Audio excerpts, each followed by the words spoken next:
जिवंत देव, जो पवित्र प्रभू येशू ख्रिस्ताच्या नावाला धन्यवाद देऊ.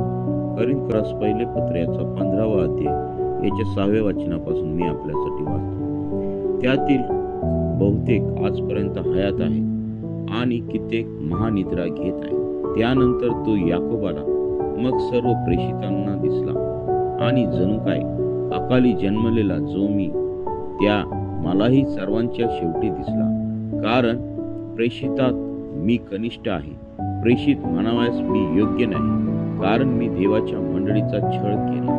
तरी जो काही मी आहे तो देवाच्या कृपेने आहे, आणि माझ्यावर त्याची जी कृपा झाली आहे ती व्यर्थ झाली नाही. परंतु ह्या सर्वापेक्षा मी अतिशय श्रम केले. ते मी केले असे नाही, तर माझ्याबरोबर असणाऱ्या देवाच्या कृपेने केले. सारांश, मी असो किंवा ते असो, आम्ही अशीच घोषणा करीतो आणि तुम्ही असाच विश्वास धरला. वाचलेले वचन देवाप आशीर्वादित करो.